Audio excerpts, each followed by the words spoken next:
The Economics, media ekonomi dan bisnis yang didirikan oleh Bram S. Butro, berkantor pusat di Indonesia, telah mengawali langkahnya dari 2019 silam.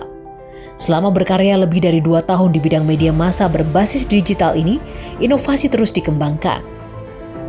Sebagai media, positioning The Economics semakin diperkuat dengan dukungan The Economics Research yang telah melakukan riset dan penelitian bisnis, marketing, dan brand di banyak perusahaan. Kami memiliki visi menjadi platform media digital berbasis ekonomi yang memberikan informasi, analisis, komunikasi, edukasi, dan riset, terutama di sektor jasa finansial dan industri ekonomi terkait, untuk didedikasikan bagi peningkatan literasi keuangan di Indonesia. Dan juga misi kami adalah menyajikan informasi dan analisis mengenai industri keuangan dan sektor yang terkait lainnya bagi masyarakat Indonesia dan dunia. Seluruh informasi dan analisis disajikan dengan menjunjung tinggi prinsip etika jurnalistik dan berpihak pada kepentingan publik.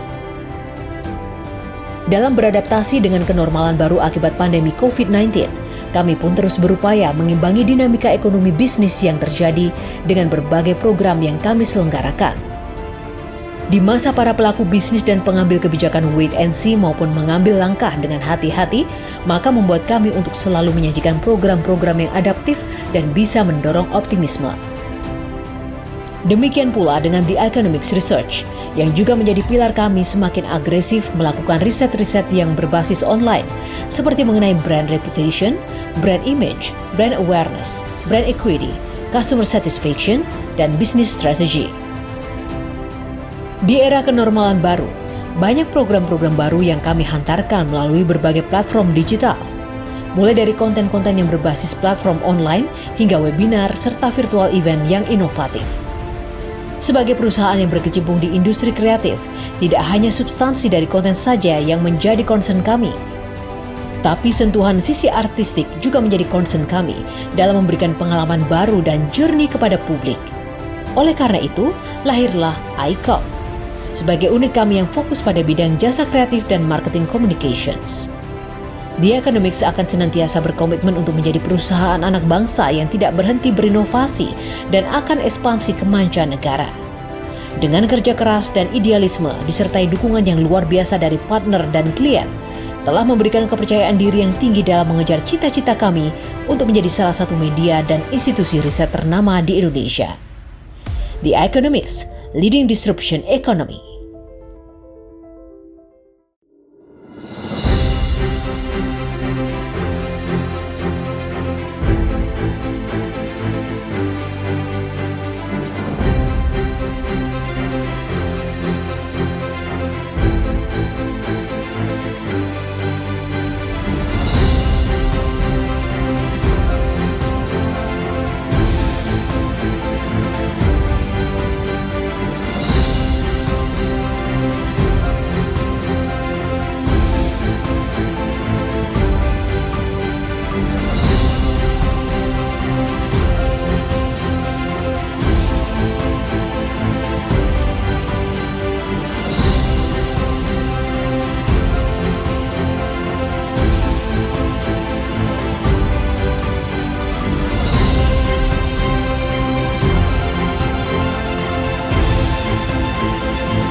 selaku founder dan CEO Economics, Bapak Arif Hatta selaku pemimpin redaksi The Economics, serta tentunya para peserta webinar, kami ucapkan terima kasih telah hadir bersama kami.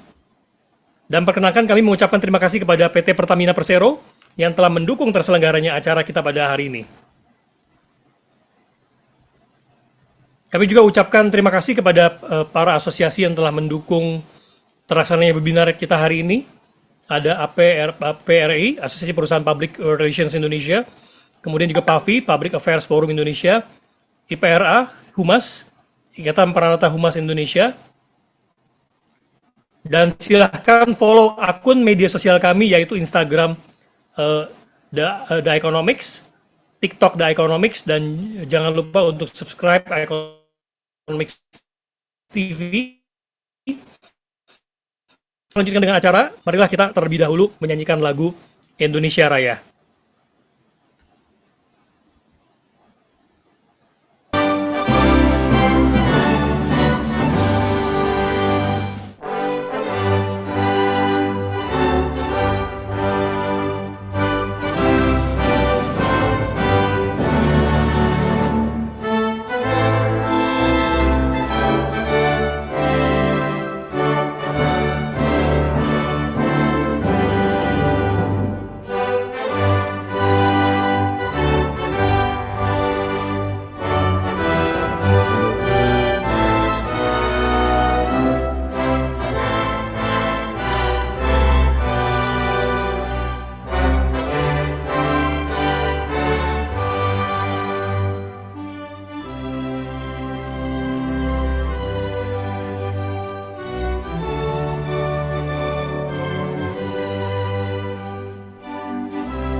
Terima kasih Bapak Ibu sekalian. Baiklah, sebelum masuk ke sesi webinar, izinkanlah saya membacakan latar belakang 2019 seolah masih terasa hikuk-pikuknya, dan ajang serupa baru akan dilangsungkan tahun depan, yaitu pada 2024. Namun, manuver politik bermunculan, begitu pula dengan organisasi pendukungnya. Seperti yang kita ketahui, di tahun 2024, Indonesia akan mengadakan perhelatan politik akbar yang akan melibatkan banyak pihak dari semua kalangan. Dalam situasi ini, sejatinya pasti akan berdampak pada banyak elemen yang terkait, dan pemilu serentak ini akan menjadi ujian yang... Maka dari itu, ini akan membutuhkan komitmen persatuan dari seluruh pihak, dan juga solidaritas seluruh elemen bangsa untuk menjaga berbagai macam stabilitas yang menunjang negara. Maka dari itu, Presiden Jokowi sudah mewanti-wanti agar jangan sampai perhelatan politik akbar di tahun 2024 ini mengganggu stabilitas ekonomi, stabilitas keamanan, dan stabilitas sosial ekonomi di negara kita. Ada satu hal yang selalu, yaitu munculnya informasi-informasi palsu atau hoax, dan berisiko terpaparnya masyarakat oleh berita-berita hoax tersebut. Hal ini masih terjadi karena rendahnya literasi politik di kalangan masyarakat. Contohnya masyarakat anti fitnah Indonesia atau Mafindo terdiri dari soal politik sebesar 52%, soal agama sebesar 8,4%, soal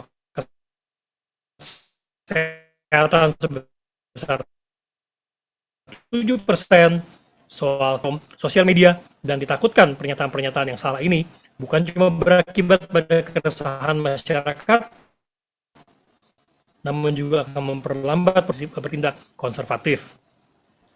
The Economics merupakan media bicara baik, dan kami mendukung pemberitaan positif dan konstruktif yang berlandaskan data dan fakta yang akurat berdasarkan riset dan fakta dan kebenaran. Economics menggelar webinar ini untuk membahas sepak terjang kita sebagai komunikator yang wajib menjaga dan meningkatkan reputasi di tengah pusaran tahun politik 2024.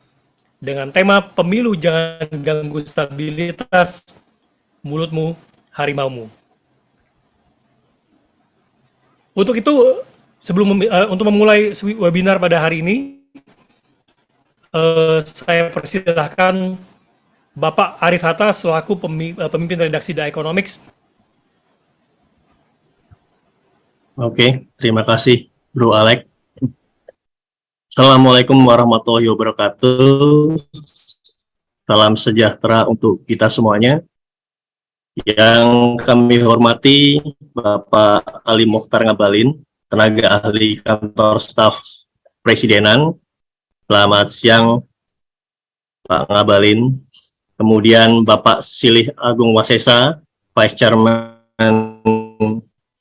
APPRI, dan juga rekan kami, Bro Alex Mulya, Direktur Research and Brand The Economics, dan juga yang kami hormati Bro Ensis yang sudah join pada acara webinar siang kali ini. Ini adalah webinar Third PR Outlook Road to Indonesia PR Summit 2023. Ini bagian dari rangkaian nanti kita akan ada agenda besar gitu ya, PR Summit untuk tahun 2023. Ini agenda tahunan kita gitu ya. Di mana pada kali ini kita mengangkat tema Pemilu Jangan Ganggu Stabilitas, Mulutmu Harimaumu. Secara singkat tadi sudah disampaikan oleh Bro Alex gitu ya. Puji syukur kehadirat Allah Subhanahu wa taala yang telah melimpahkan kebaikan untuk kita semua sehingga mempertemukan kita meskipun secara online pada siang kali ini. Dalam kesempatan ini saya mewakili Bro Bram S. Putro gitu, di mana beliau sebagai founder and CEO The Economics yang pada siang ini tidak dapat menyambut Bro Ensis pada acara kali ini karena kebetulan ada agenda yang lainnya yang bersamaan, jadi beliau mewakilkan kepada saya untuk menyambut Bro Ensis pada acara siang kali ini. Tanpa mengulangi rasa hormat, saya mewakili beliau mengucapkan terima kasih yang sebesar-besarnya kepada para pembicara dan Bro Ensis yang sudah hadir pada siang kali ini. Saya akan sedikit menceritakan latar dari tema yang kita angkat pada siang kali ini gitu ya. Ide awalnya sebenarnya berawal dari statement ataupun pernyataan dari Pak Presiden Jokowi, di mana dalam salah satu pidatonya beliau kurang lebih beliau mengatakan bahwa pemilu jangan ataupun misalkan adem ya lebih bagus gitu ya. Beliau menegaskan hal tersebut bahwa agenda besar politik nasional ini jangan sampai mengganggu gitu ya. Artinya langkah-langkah yang sejauh ini sudah dilakukan oleh pemerintah gitu ya. Bagaimana pasca COVID-19 kita sedang berbenah, kita sedang memacu lagi ekonomi kita, sedang positif-positifnya. Jadi jangan sampai agenda politik yang seharusnya memberikan dampak positif malah justru memberikan efek negatif kepada ekonomi nasional kita. Dan tadi sudah disampaikan oleh Bro Alex bahwa salah satu yang menjadi hal yang penting kita cermati itu ya, salah satunya hoax itu ya. Kita memiliki concern terhadap memerangi hoax itu ya, karena bagaimanapun pada tahun politik ini berdasarkan historis yang pernah kita alami gitu ya, 2019 dan sebelum-sebelumnya gitu ya, hoax cukup signifikan ketika menjelang tahun politik dan bahkan efeknya macam-macam gitu ya, bahkan ekstrim, terbelah dan segala macam gitu ya. Ini menjadi hal yang mungkin sangat jelang pemilu 2019, kita flashback gitu ya. Ada tren peningkatan hoax yang titik puncaknya pada April 2019 gitu ya, saat pemilu berlangsung gitu ya. Data Kominfo tersebut menyebutkan jumlah hoax dari periode Agustus 2018 misalkan ada sekitar 25 yang mereka temukan, dan pada April gitu ya, sudah nyampe 501 temuan hoaxnya. Dan memang setelah April berangsur mengecil kembali gitu ya. Di sini ditemukan sampai September 2019 cuma nyampe 200. Bisa jadi kalau memang kita tidak mengantisipasi hal ini akan terjadi hal yang serupa gitu ya. Dan di sini ikhtiar kami sebagai media, bagian dari publik yang memiliki kualifikasi dan memberikan masukan yang konstruktif untuk stakeholder kita gitu ya. Makanya kita salah satunya membuat acara ini gitu ya, bagian dari bagaimana memasifkan hal-hal yang positif gitu ya, berita-berita yang positif, berita-berita yang konstruktif untuk wacana kepada publik gitu ya. Dan kita juga merangkul peran swasta. Kenapa kita merangkul swasta? Karena bagaimanapun stakeholder di sini salah satunya swasta. Misalkan kita berbicara soal basis sumber daya manusia gitu ya, SDM di perusahaan sangat besar, dan ini juga salah satu yang perlu kita perhatikan gitu ya, bahwa peran PR di masing-masing corporate juga tidak hanya sekedar bagaimana membangun citra eksternal itu, tapi bagaimana membangun SDM mereka teredukasi secara politik dan tidak terbawa pada isu-isu yang justru destruktif gitu ya. Kemudian kami harapkan dengan adanya pertemuan kita kali ini gitu ya, adanya pembicara pada siang kali ini bisa memperkuat wawasan kita gitu ya, dari background apapun, Bapak Ibu sekalian, akademisi, pebisnis maupun misalkan pemuda, mahasiswa ataupun yang lainnya,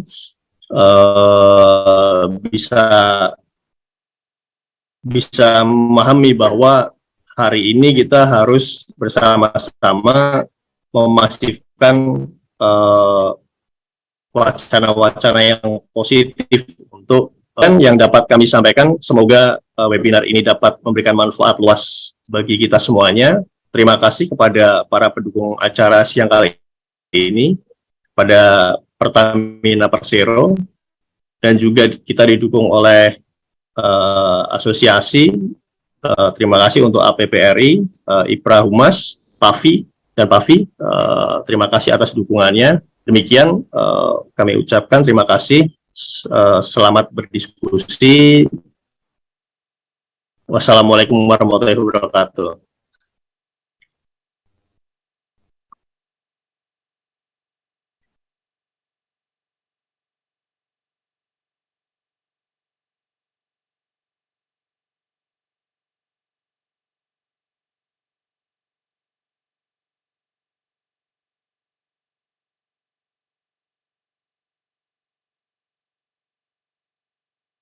Suaranya tak terdengar, Pak Alex.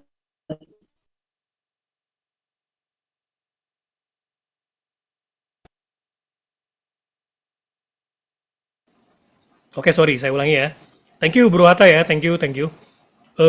Kami infokan juga, jangan lupa untuk menyimak webinar ini sampai selesai ya. Karena akan ada hadiah yang menarik untuk beberapa penanya terpilih dari Economics ya. Dan pertanyaannya bisa ditulis di kolom chat. Baik, kita akan segera memulai sesi webinar. Bapak Ali Mokhtar Ngabalin, tenaga ahli kantor staf Presiden. Silakan Pak Ali Mokhtar Ngabalin untuk membagikan pandangannya.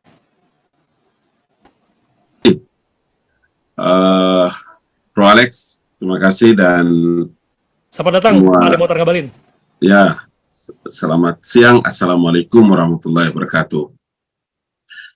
Para narasumber, penyelenggara, dan para brother, sister, teman-teman semua, tanpa terkecuali yang mengikuti webinar ini, tentu saja saya menyampaikan apresiasi dan terima kasih kami dari Kantor Staf Presiden untuk hadir pada webinar kali ini. Kita berharap dialog kita bisa memberikan manfaat, setidak-tidaknya kita tukar-menukar banyak informasi yang mungkin akan bisa bermanfaat bagi kepentingan kita. Saya memulai dari satu pernyataan singkat yang pernah disampaikan oleh Presiden Joko Widodo, meskipun tadi sudah diulangi bahwa kita harus mendorong kampanye yang memiliki kualitas yang menyehatkan, kemudian demokratis, dan bagaimana bisa mengoptogi informasi, mengkedepankan politik yang bergagasan, ya, punya adu akan ide-ide terbaik, kemudian adu gagasan, tapi yang beliau tekankan adalah bukan politik adu domba. Saya sempat hadir pada waktu beliau menyampaikan pesan ini di tanggal 2 Desember 2022. Saudara-saudara sekalian yang saya muliakan, sebagai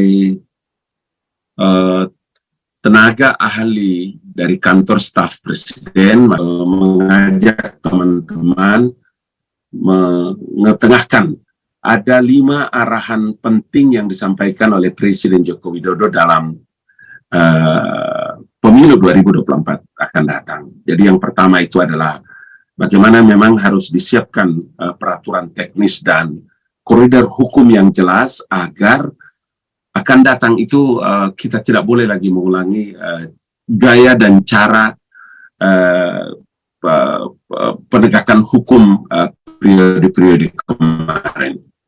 Kemudian Presiden juga menyampaikan untuk kita harus benar-benar memastikan kesiapan sarana dan prasarana logistik secara detail, kemudian efisien dan transparan. Sehingga Anda tahu benar, ya, kita berulang-ulang, kita banyak waktu.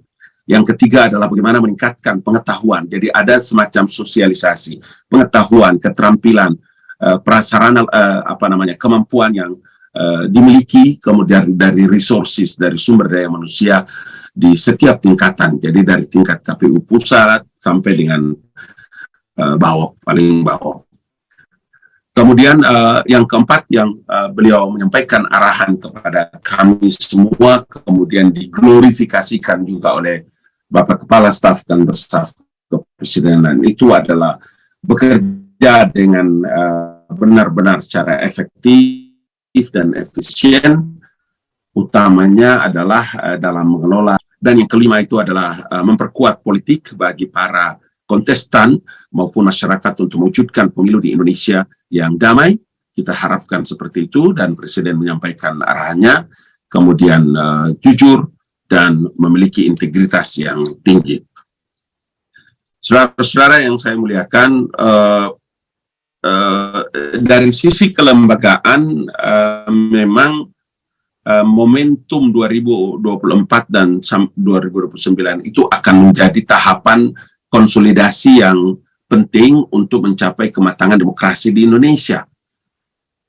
Kita telah melewati 2 pemilu ke depan, ya di depan akan datang ini, yakni 2024 dan 2029, yang harus dapat menjadi tahapan konsolidasi demokrasi, kelembagaan pemilu yang sudah semakin kuat. Kami di Kantor Staf Presiden itu juga bisa disederhanakan Jadi pemilu itu dalam rangka meningkatkan ya.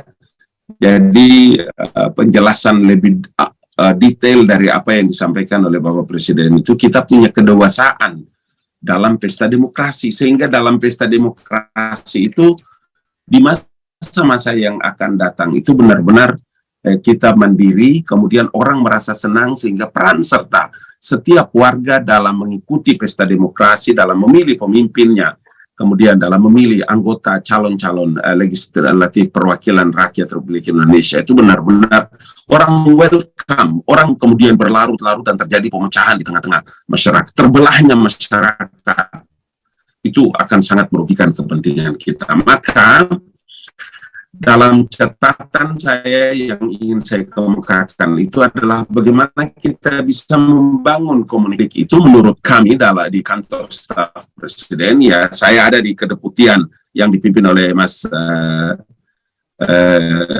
Profesor Dr. Juri Ardiantoro PhD, kami di komunikasi politik dan diseminasi informasi itu. Maka dalam eskalasi politik di 2024 akan datang itu memang kita masih sangat serius membicarakan tentang apa yang sempat mengemuka di tengah-tengah kita kemarin, itu adalah bagaimana politik identitas.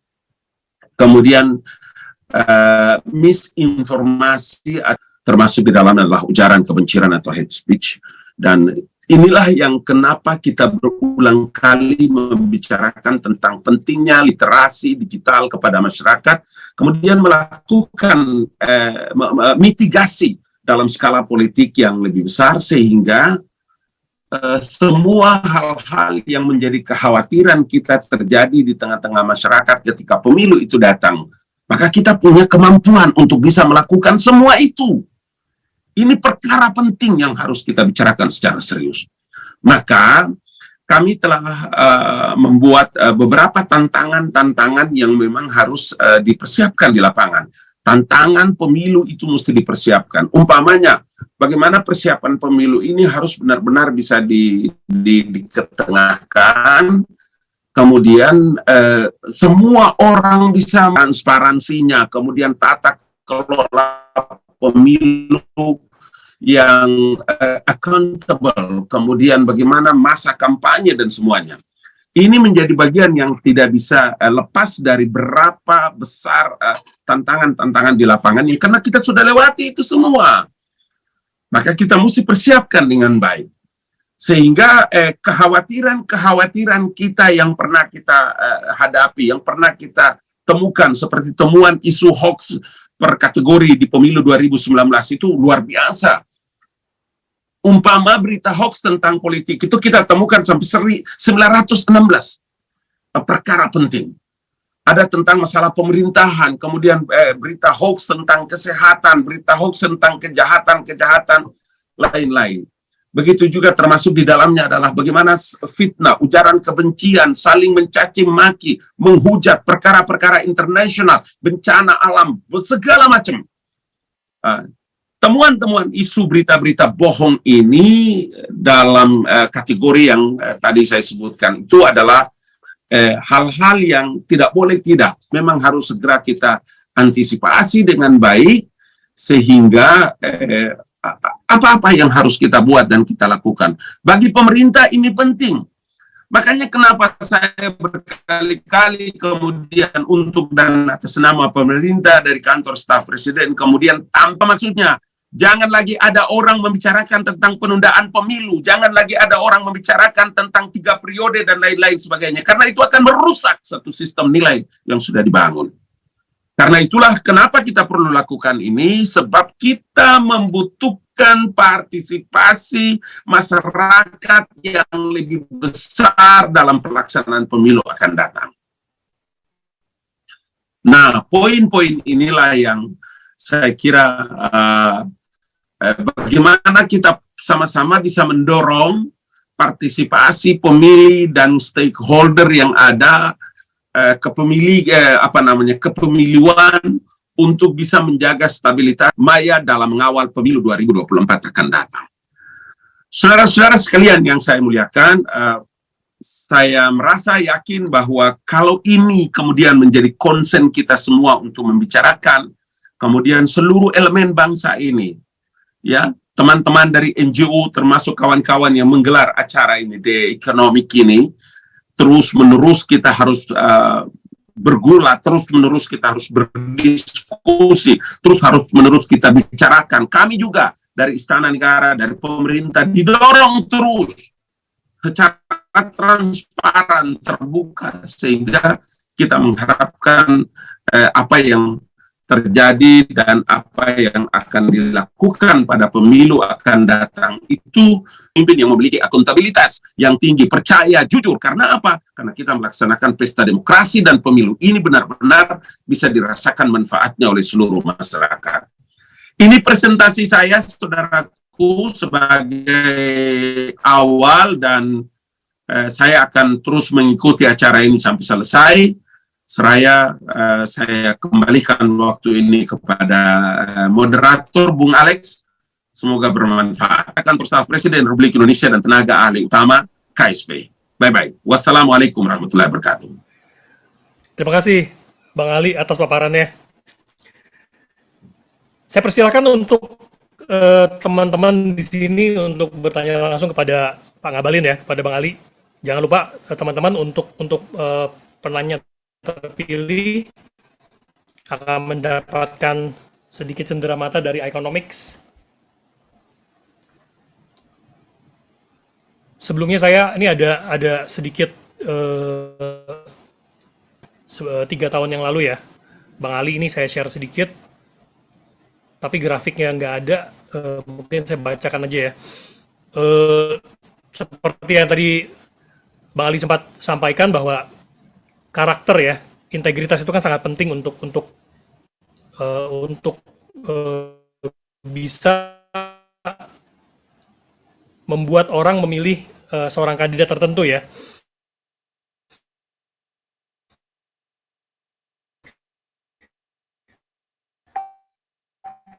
Ini kita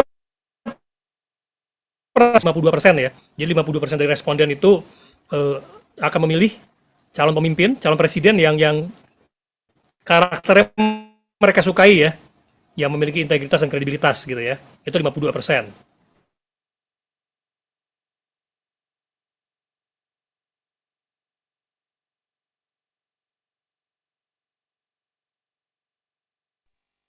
Tidak dengar suara antum, Lex. Suara Alex tidak didengar. Hello. Siap, sorry Bang, saya ulang ya. Oke. Jadi dari survei kita di tahun 2021, responden memilih calon presiden itu yang karakternya mereka sukai ya, yang memiliki integritas dan kredibilitas itu 52%. Kemudian yang memiliki kesamaan latar belakang itu 43% ya. Jadi politik identitas itu antara lain juga efektif dan laku itu karena 43% itu masih memilih yang memiliki kesamaan latar belakang. Latar belakang ini kan beragam ya, bisa dari dari secara agama, dari suku dan lain sebagainya ya. Itu 43% ya.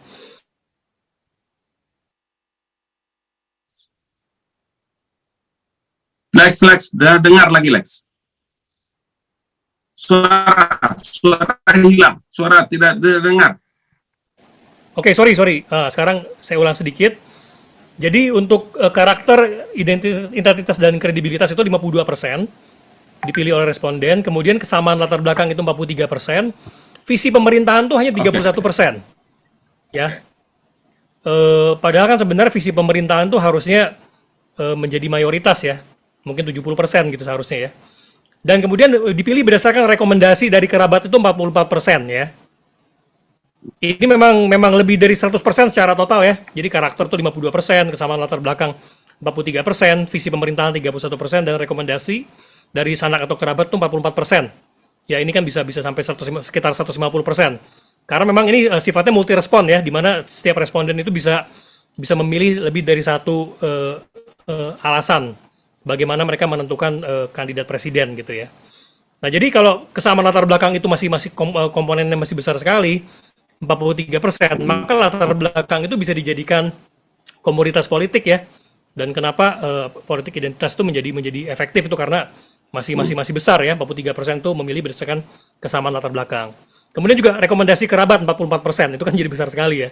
Memang tadi kan dikatakan literasi politik itu jadi tantangan juga, karena kalau literasi politiknya itu terbatas, akhirnya besar sekali kita memilih berdasarkan rekomendasi dari sanak kerabat. Nah, ini udah ada pertanyaan nih Bang Ali dari Mas Fadil. Mas Fadil dari PR Indonesia. Terima kasih Bang Ali atas paparan singkatnya dan padatnya terkait dorongan yang dilakukan pemerintah menjelang pemilu. Saya izin bertanya bagaimana strategi nyata dari aspek komunikasi yang sudah dilakukan pemerintah saat ini untuk menghadapi dan mengatasi tantangan pemilu 2024 di lapangan. Terima kasih banyak dan salam sehat. Ya. Silakan Bang Ali.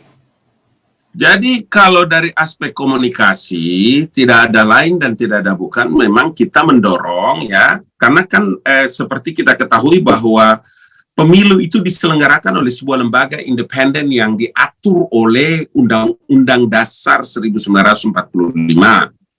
Regulasinya ke bawah juga seperti itu. Bagi pemerintah dan bagi kami di kantor staf Presiden, arahan Bapak Presiden yang terus Wirawan Muldoko selaku Kepala Staf, kemudian kami yang ada di kantor staf Presiden, ya ada Mas Juri, ya Profesor Juri Ardiantoro, tidak ada lain dan tidak ada bukan kecuali terus melakukan tadi saya sebut ada literasi yang memang harus kita buat, ada mitigasi yang harus kita juga laksanakan, mengglorifikasikan tentang informasi-informasi penting secara day to day dalam persiapan pemilu ya, untuk akan datang melakukan oleh KPU seperti ini di daerah-daerah, distribusi macam-macam, seluruh jalur komunikasi, seluruh institusi, kementerian, lembaga.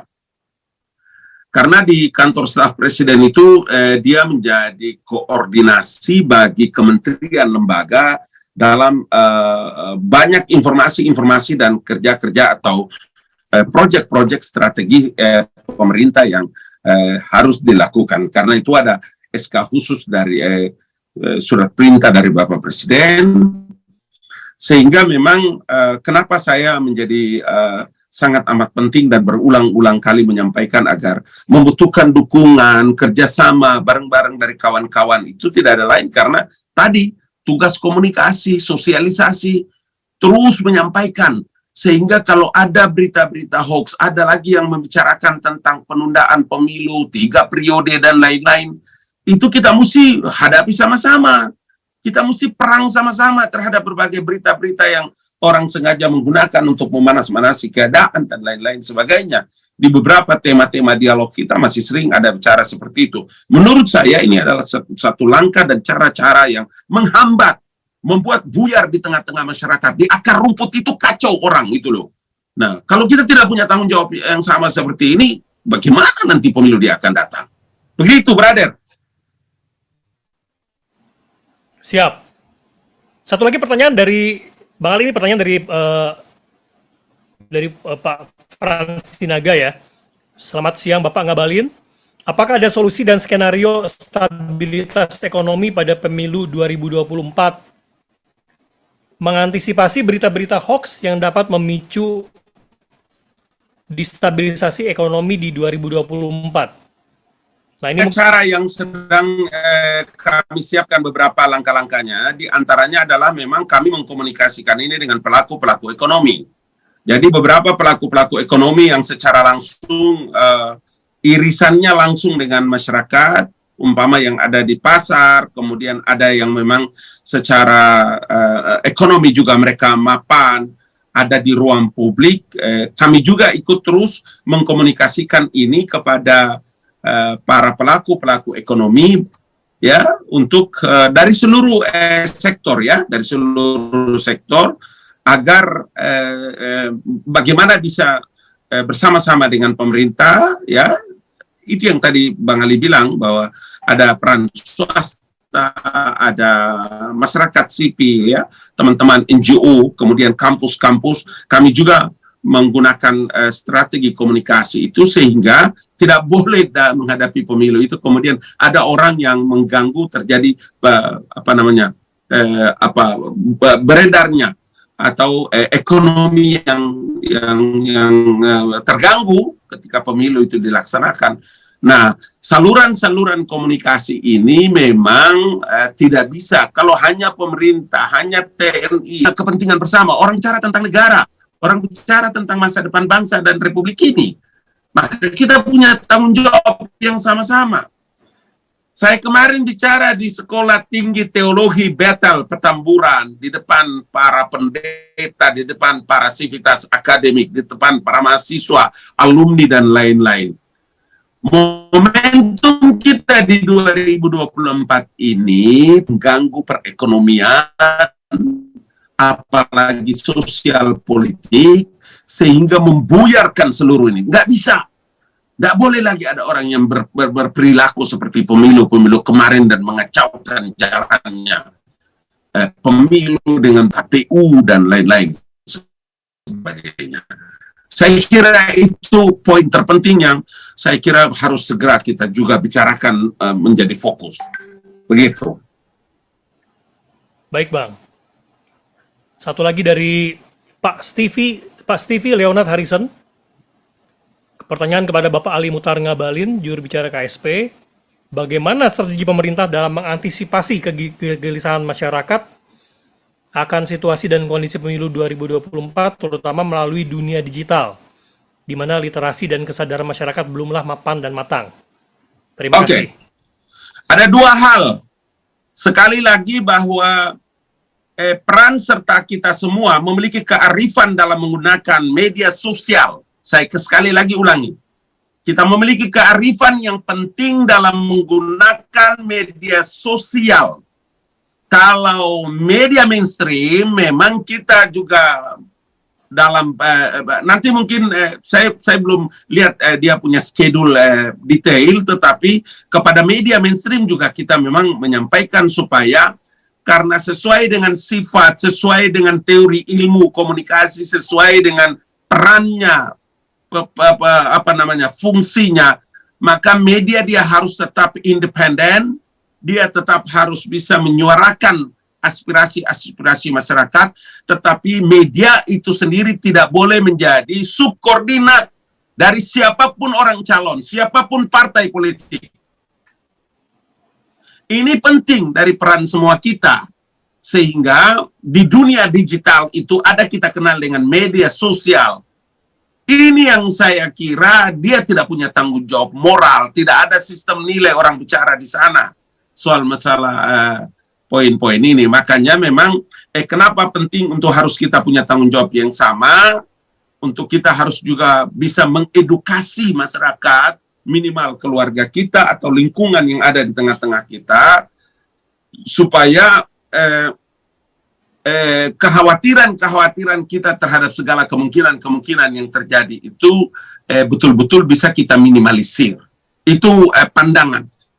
Dari pemerintah tentu saja bahwa pasti ya ada regulasi, ada reward and punishment, ada yang langkah-langkah yang harus dilakukan karena untuk kepentingan bangsa dan negara maka seluruh kementerian, lembaga, alat-alat negara harus dipakai untuk mengawal jalannya persiapan dan pelaksanaan pemilu di 2024. Baik, terima kasih Bang. Dari Pak Dimas Mulyawan, menarik sekali melihat langkah komunikasi publik yang dilakukan pemerintah dalam menghadapi pemilu mendatang, seperti yang disampaikan Pak Ngabalin.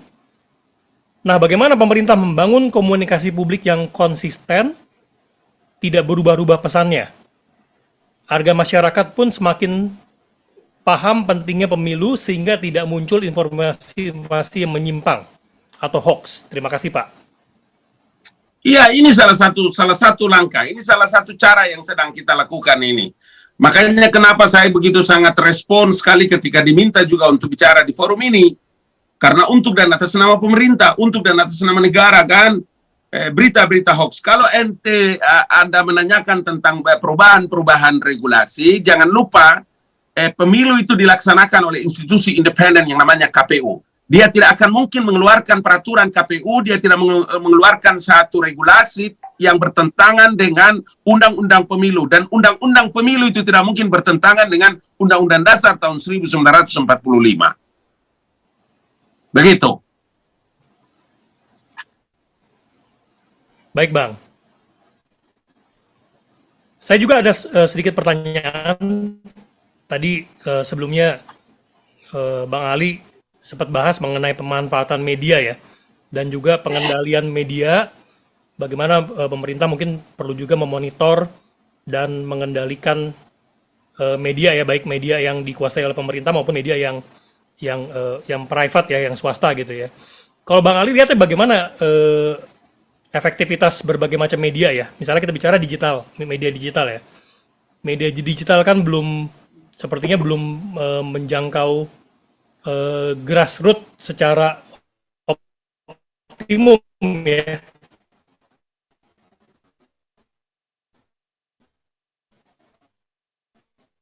Kalau lebih efektif ya. Dan kemudian juga bagaimana nih peran media lain yang sempat menjadi raja, seperti misalnya televisi, Bang Ali. Televisi kan udah mulai tergeser exposure-nya oleh media digital ya.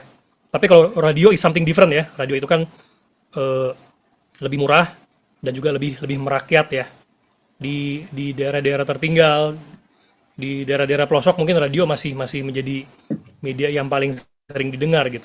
Kalau Bang Ali lihatnya seperti apa pergeseran ini, Bang Ali?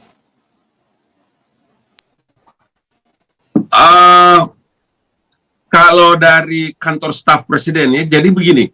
Kalau di kantor staf presiden itu sudah pasti membangun komunikasi, tentu kita punya langkah yang paling pertama itu. Nah, yang kedua, kementerian lembaga yang memang memiliki keterkaitan secara langsung dalam rangka kerja-kerja KSP yang diamanahkan oleh Presiden kepada Jenderal Muldoko. Turunannya kami menyiapkan langkah-langkah teknis dalam rangka apa? Dalam rangka membangun kerjasama dengan seluruh stakeholder. Sebutlah umpama radio, maka tadi Bang Ali bilang seluruh saluran-saluran komunikasi, bahkan para teman-teman yang memiliki pengikut di media sosial yang cukup sangat banyak, berjuta-juta. Kemudian podcast, itu semua masuk dalam beberapa rancangan-rancangan yang sedang dan akan kami laksanakan dalam rangka ada pelaksanaan pemilihan umum 2024 ini dengan sebaik-baiknya seperti apa yang diharapkan oleh rakyat Indonesia. Karena kita punya pengalaman masa lalu yang luar biasa, sungguh sangat merugikan. Adanya kehidupan yang harmonis. Orang berpemilu itu adalah orang punya pesta politik. Itu pesta rakyat. Tidak boleh dia menjadi beban dalam kehidupan masyarakat di Indonesia. Pemerintah dalam hal ini memiliki tanggung jawab dan peran yang luar biasa, sangat signifikan, punya kewajiban.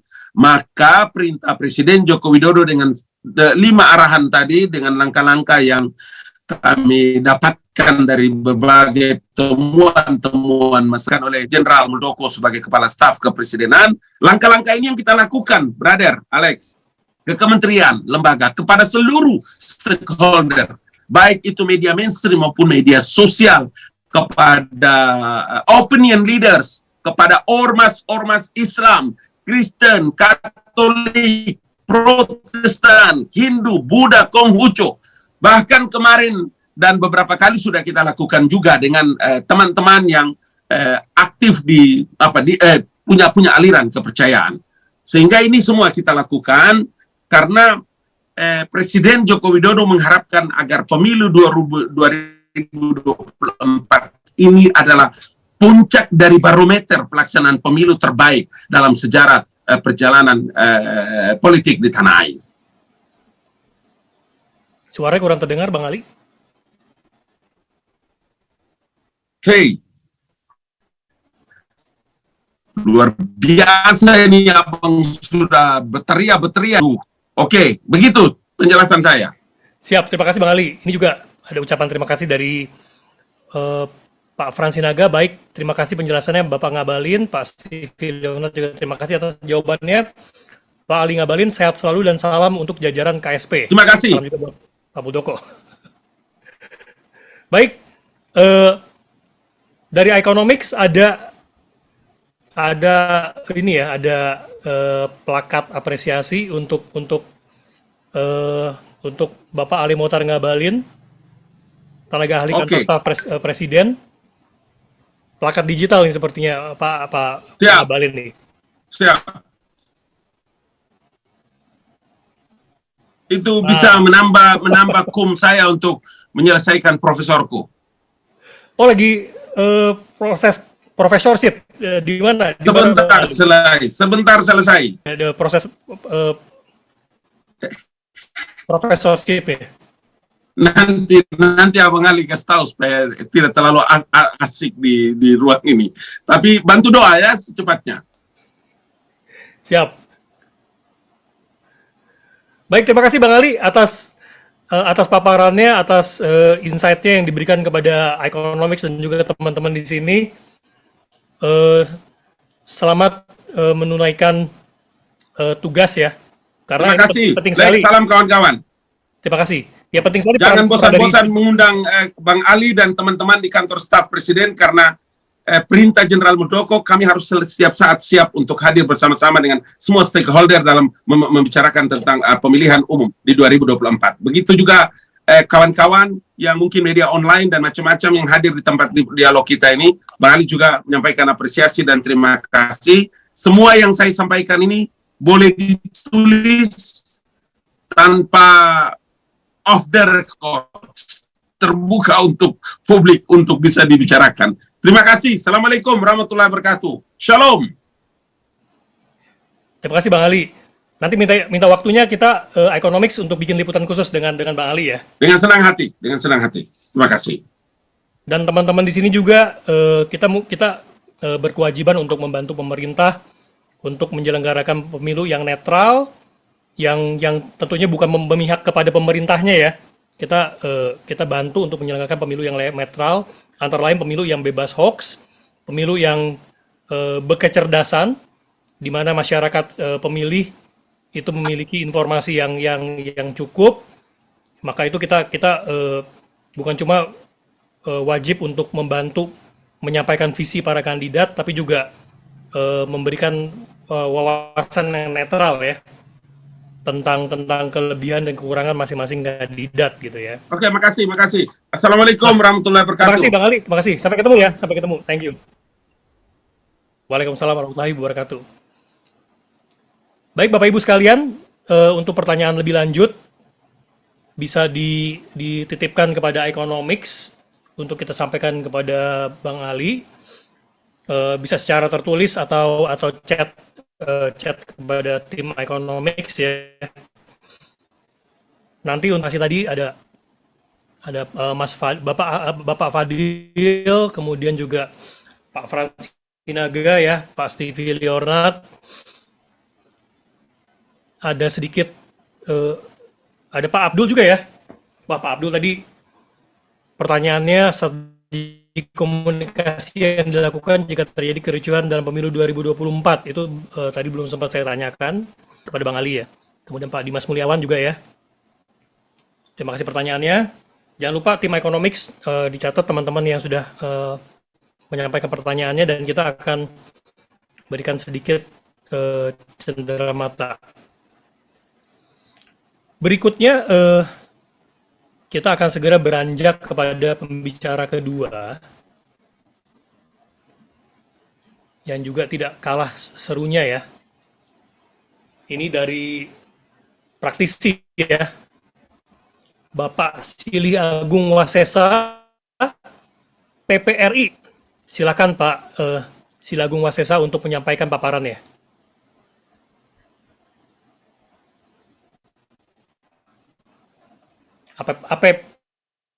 APPRI adalah Asosiasi Perusahaan Public Relations Indonesia.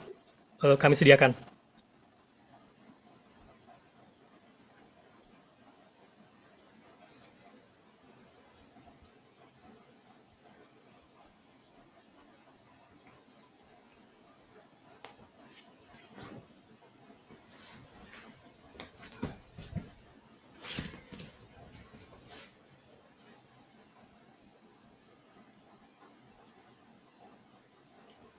Oke, rupanya Pak Siliagung Wasesa masih belum join, jadi kita masih punya waktu untuk berbincang-bincang ya, sambil menunggu beliau.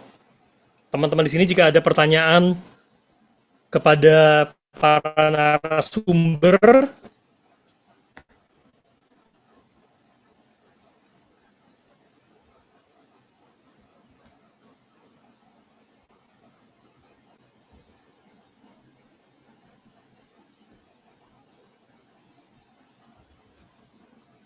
karena tadi sempat terputus sedikit, maka izinkan saya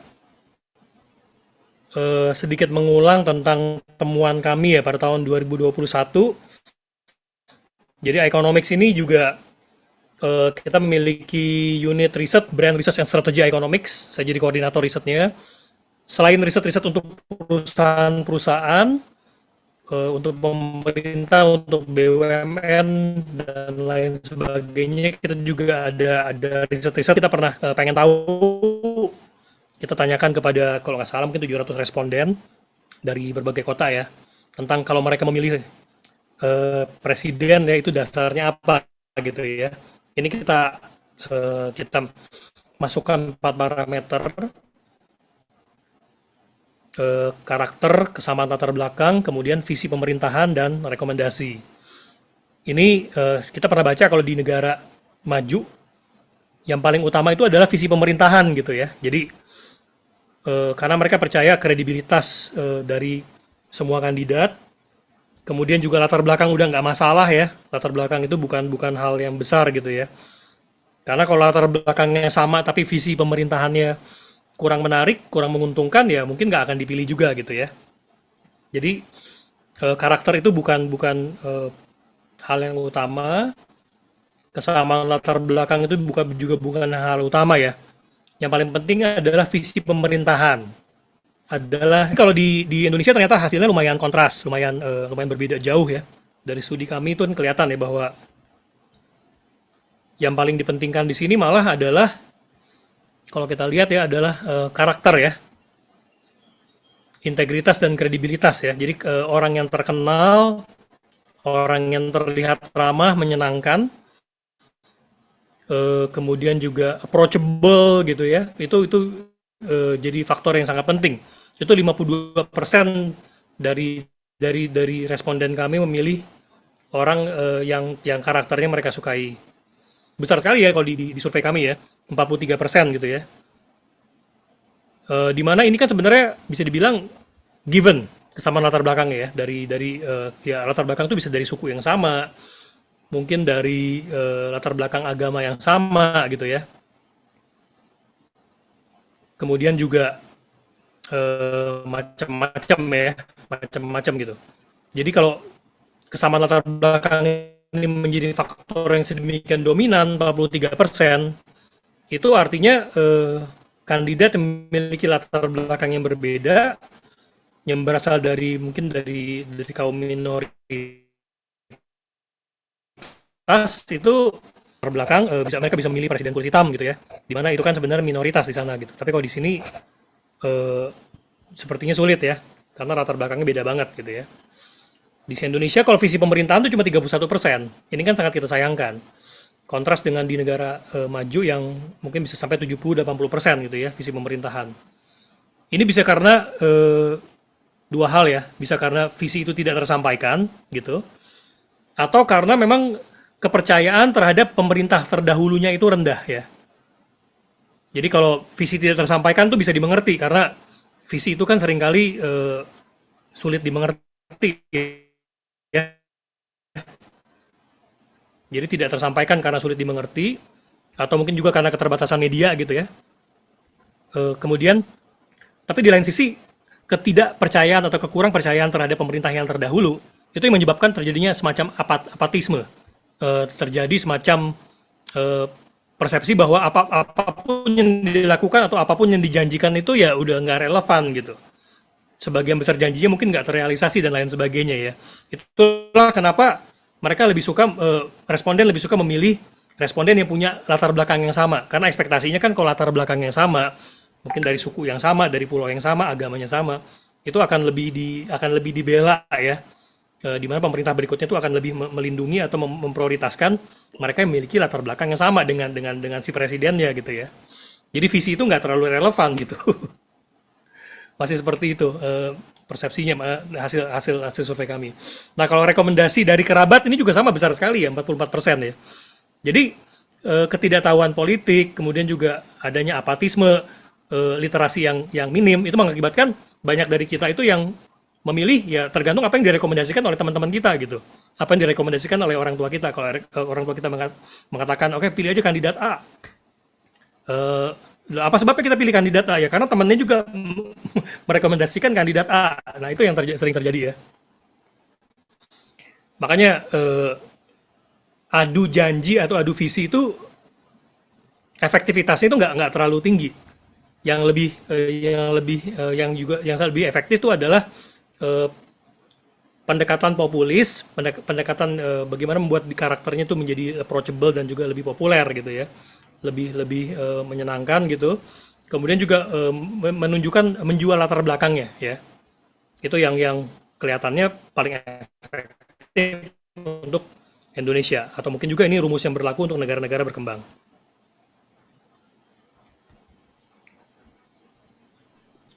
Oke. Nah, sudah join ya, Mas Alek. sama kita. Siap, selamat datang Yes. Pak Sili Agung Wasesa. Beliau adalah former Vice Chairman Asosiasi Perusahaan Public Relations Indonesia atau APPRI. Welcome Pak, thank you for coming.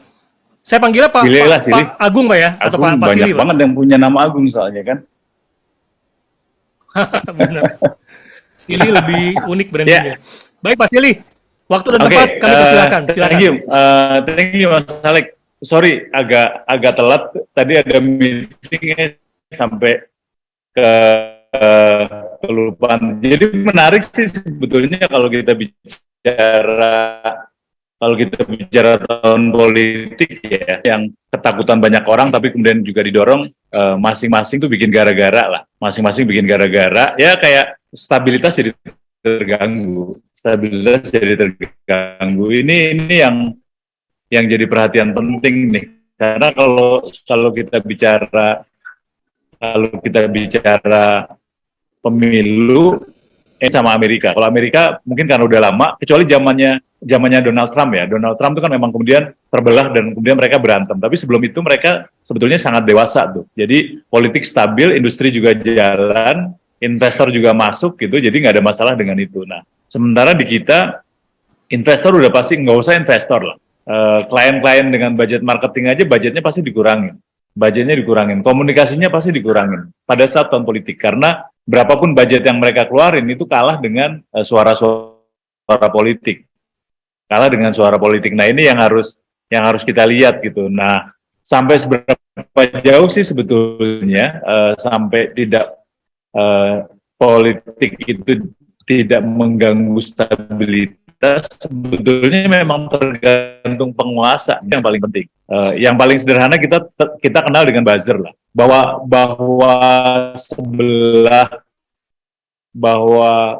oposisi akan menggunakan buzzer itu udah pasti kegiatan mereka gitu. Tapi kalau sampai kemudian pemerintah memelihara buzzer, itu juga akan jadi PR tuh. Itu PR penting tuh untuk membuat stabilitas gitu. Tadi mungkin kita bisa ngelihat lah gimana cerita, misalnya yang lebih penting dilihat adalah dari sisi mana sih sebetulnya stabilitas itu terjadi gitu. Nah coba kita lihat di ini deh, kalau misalnya kita mulut siapa aja sih sebetulnya yang membuat tidak stabil gitu ya, kalau ngomongnya mulutmu harimaumu gitu. ada beberapa kondisi sebetulnya. Yang pertama adalah next-nya coba deh. Sekarang ini kan situasinya adalah sudah menjelang tahun politik dan periode kedua. Artinya presiden sudah hampir pasti, karena tiga periode kan udah tumbang tuh ya, udah hampir pasti presiden nggak akan berkuasa lagi. Jadi siapa yang berapapun, misalnya Jokowi punya capres unggulan gitu, belum tentu capres unggulannya juga bisa memiliki penerimaan sebesar Jokowi gitu. Kalau kita melihat dari hasil survei kan tingkat penerimaan terhadap Jokowi, elektabilitasnya kan angkanya masih di angka 60-70% tuh. Tapi kalau kita ngelihat para capres-capres yang ada gitu, baik Ganjar, Prabowo ataupun Anies, itu nilainya terakhir di indikator nggak lebih dari 18%, belum 20%. Atau kita lebih mengkerucut lagi lah, katakanlah misalnya Ganjar menjadi suksesornya Jokowi gitu. Masih jauh juga gitu loh. Elektabilitasnya masih jauh. Sehingga mereka akan berlomba-lomba untuk cari panggung nih, bahwa harus ada penerus yang muncul. Status quo ini yang menyebabkan muncul itu. Nah, itu yang sekarang sudah disikapi dengan saling ngejelek-jelekin tuh.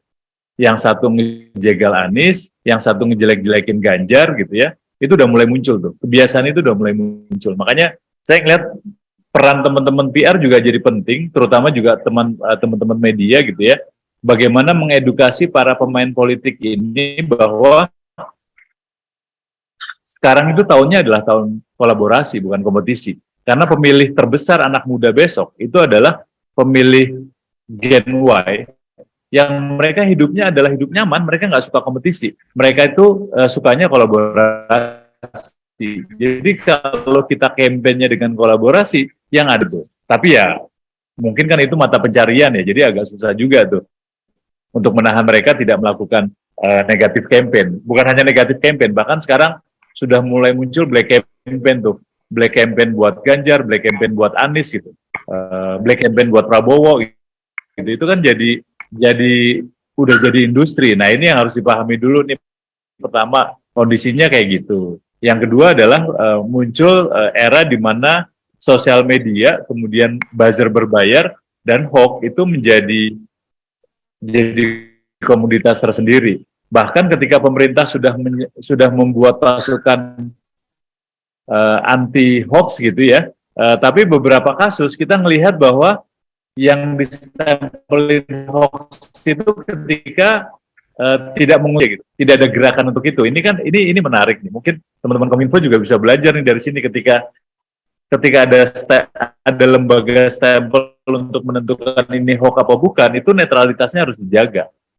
Ketika sekali aja ketahuan bahwa ngebela pemerintah gitu, waktu itu kasusnya adalah ketika yang dibangun oleh Setnek gitu, di website Setnek, yang ngeluarin websitenya Setnek udah jelas beritanya apa gitu, kemudian distempelin hoax. Hanya ini jadi penting tuh.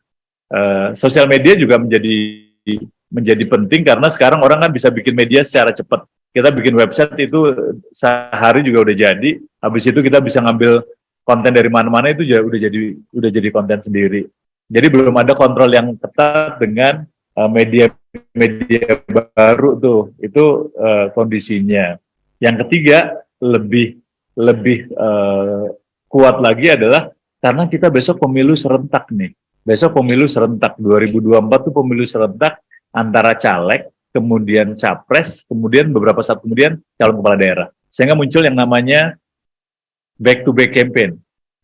Bahwa antara caleg, capres, sama cakada itu harus mulai dari sekarang harus saling backup tuh kampanyenya. Nah, ketika situasinya yang banyak adalah negatif campaign, itu udah yang ada ngejelek-jelekin tuh. Yang ada ngejelek-jelekin satu sama lain, dan itu artinya serempak.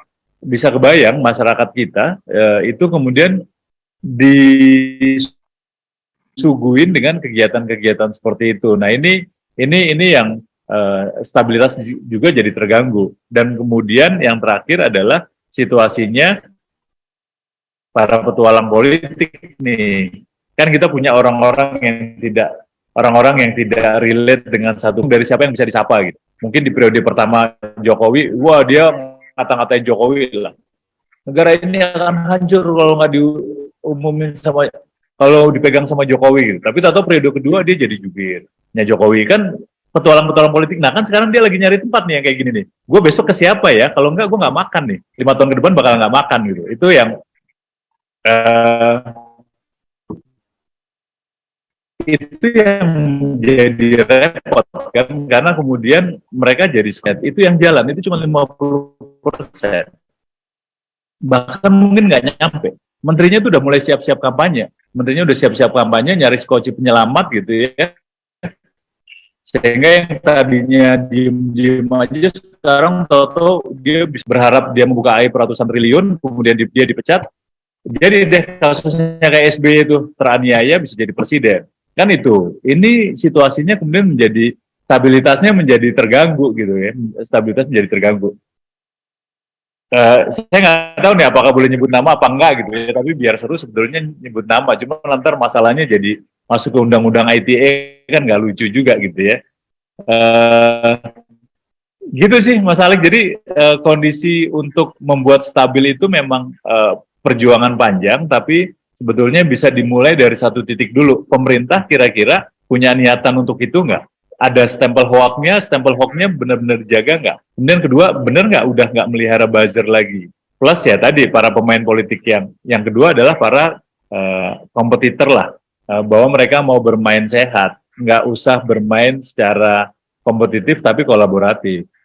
Nah yang ketiga, yang paling penting, media itu masih ngasih panggung soalnya. Media masih ngasih panggung untuk berita-berita negatif. Ya, kan gitu ya. Atau negatifnya ya itu masih dikasih panggung tuh sama media, sehingga ya udah yang terjadi ya stabilitas terganggu.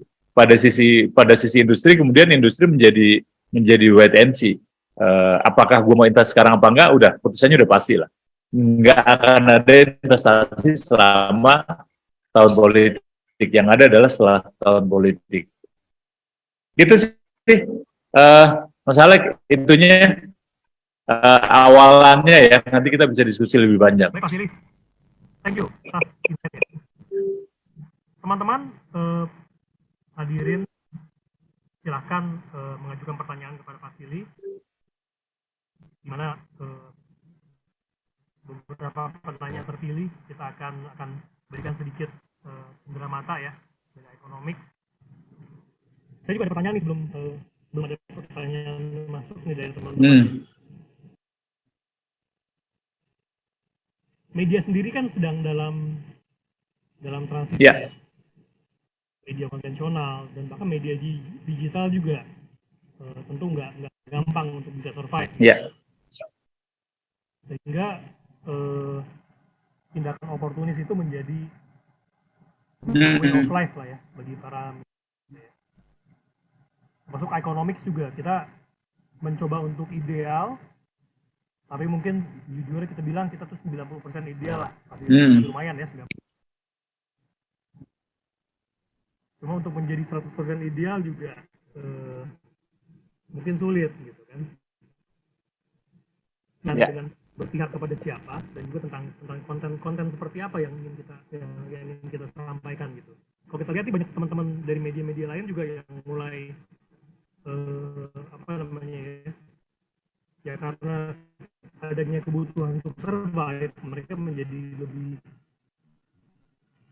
suara saya terlalu kecil ya. Sekarang udah kedengeran jelas nih. Ya, iya tadi kecil, suaranya kecil. Lebih jelas ya.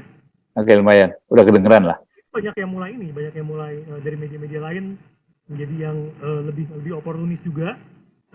Di mana saya pernah baca tuh Pak, yang dari berbagai macam konten yang menarik seperti misalnya entertainment. Ini kalau kita bandingin antara anxiety dan hope itu mungkin bisa 3 kali lipat lebih laku anxiety ya, ketakutan gitu ya. Kemudian juga bad news itu bisa 3 atau 4 kali lebih dilihat dibandingkan hope, ya kan? Jadi tren ya kan? Mengenai how to, tips untuk merawat bayi, tips untuk masak dan lain sebagainya ya. Jadi ada trends, how to. Kemudian juga bisa tentang tentang kehidupan lifestyle gitu ya, Iya. glamour dan lain sebagainya. Lalu ada hope dan anxiety. Itu kalau kita lihat tuh komponen dari anxiety 80% sendiri. Sorry, bisa mungkin 70% sendiri gitu ya. Sedangkan kalau hope itu mungkin sekitar 20%, 30% gitu ya. Sisanya yang lain tuh sangat kecil gitu. Nah itu yang sangat besar gitu. Dan pengaruhnya bisa kalau tadi bener ya, mungkin leadership itu 70%, 80% itu justru nyari yang kayak gitu. Ini kesalahan dari publik juga ya, kesalahan dari masyarakat juga gitu. Kenapa kita suka yang hal seperti itu? Iya. Jadi sebetulnya ini sih regulator kemudian menjadi berperan penting gitu ya. Regulator menjadi berperan penting. Kalau mungkin kita bisa melihat contohnya Facebook lah. Facebook itu punya contoh karena dia mau nggak mau menjadi regulator untuk kontennya sendiri. Facebook tuh punya aturan yang sangat ketat terkait sama politik. Kan Twitter ya, yang lepas banget semuanya gitu. Facebook itu untuk iklan yang berkaitan sama politik itu dijagain banget. Itu begitu iklannya politik sama mereka di-ban. Udah nggak bisa ngiklan lagi lah. Bahkan nggak bisa kemana-mana gitu. Nah pada sisi yang lebih gede kan sebetulnya pemerintah sama media juga punya hak untuk itu tuh. Kalau media kakak bisa ngejagain regulasinya sampai seberapa jauh nih, konsistensinya ngejagain itu. Tapi ya memang kita sadar itu nggak begitu mudah ya, karena kan pemerintah memang keterkaitan sama politik tinggi, kepentingan politiknya juga tinggi gitu. Jadi mereka juga pasti nggak mau enak aja gue yang diserang terus masa gue nggak ngapa-ngapain gitu. Orang gue punya power kan ya, kan itu juga ya manusiawi juga. Cuman memang kita harus nyari nih gimana caranya situasi ekonomi bisa stabil. Itu kan jaminan awal yang harus dilakukan. Kan kebutuhan pemerintah sebetulnya kan memang untuk meningkatkan pertumbuhan ekonomi ya, untuk meningkatkan pertumbuhan ekonomi. Nah, itu kan harus dijaga dengan itu. Nah, investor sangat ngelihat itu. Kalau misalnya dia nggak ada, ya pasti akan wait and see. Investasi udah pasti akan wait and see.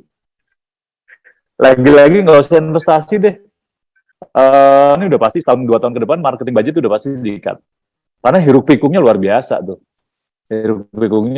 Nanti salah-salah kalau bikin campaign kesenggol politik nanti kasusnya kayak sari roti lagi.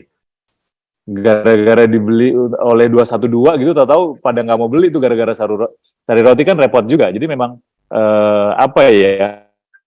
bola panas juga nih politik yang membuat para industri juga harus agak hati-hati. Gitu mas. Industri ini kan kayaknya memang menghindari politik ya.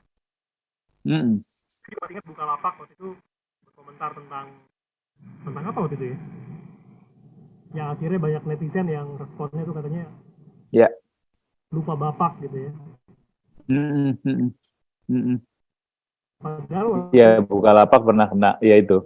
Tapi sebetulnya Mas Alek, kita bisa belajar dari kasus pemilu. Artinya ada sisi positifnya juga sebetulnya. Keterlibatan industri udah bisa. Kalau pemerintah atau dalam hal ini penyelenggara pemilu lah ya, punya inisiasi yang bagus tuh. Kalau kita lihat kan di tahun 2019 kemarin pada saat pemilu itu kan secara mandiri gitu ya, secara mandiri itu beberapa brand ikut merayakan pemilu tuh. Jadi kalau kita habis nyoblos, kemudian kita nunjukin bahwa jari kita udah nyoblos itu dapat diskon 50%. Kemudian ada yang bilang beli 1 dapat 2. Itu kan sebetulnya udah partisipasi industri ya dalam skala retail. Nah, sebetulnya kan itu udah indikasi awal di mana dalam pemilu. Nah, cuman gimana nih kita sebagai regulator bisa ngelihat ngikutnya bisa sampai di mana level mana aja ya, biar masyarakat juga kemudian jadi rame-rame gitu dan pemilu tidak dianggap sebagai menang atau kalah, musuh atau lawan. Itu pekerjaan yang paling susah sebetulnya, karena kan sekarang mau nggak mau kita 2 periode terakhir itu diajari bagaimana pemilu itu menang atau kalah, musuh yang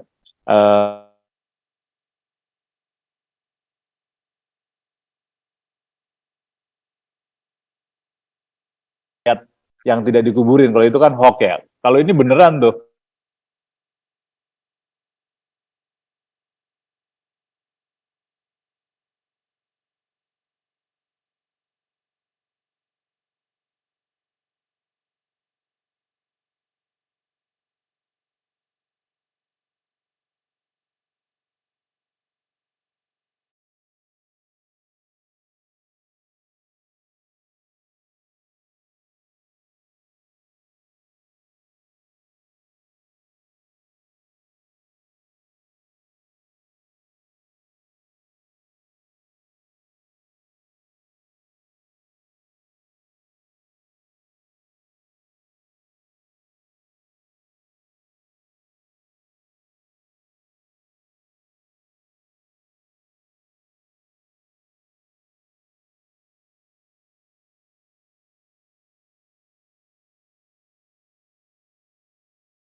Pak Fransinaga dulu nih Pak, sepertinya. Oke. Pak Fransinaga, selamat siang Pak Silih Agung Wasesa, pengaruh riuh rendah pemilu juga disebabkan oleh para buzzer yang saling melontarkan kata-kata kampanye hitam dan negatif, mengipasi kondisi politik agar memanas. Bagaimana solusi untuk memfilter atau mengantisipasi grassroots tidak menelan mentah-mentah dan bisa mengurangi. Frans, saya boleh langsung jawab ya? Iya, oke Pak Frans. Jadi memang yang agak berat adalah buzzer itu udah menjadi industri. Buzzer itu udah jadi industri di Indonesia terkait dengan buzzer tuh. Ada satu kelompok yang dia masing-masing orang punya 1000 akun.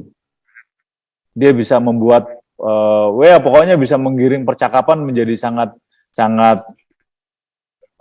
liar banget lah gitu ya. Itu yang pertama tuh. Jadi memang kalau pertanyaannya apakah akan ada buzzer apa enggak mungkin.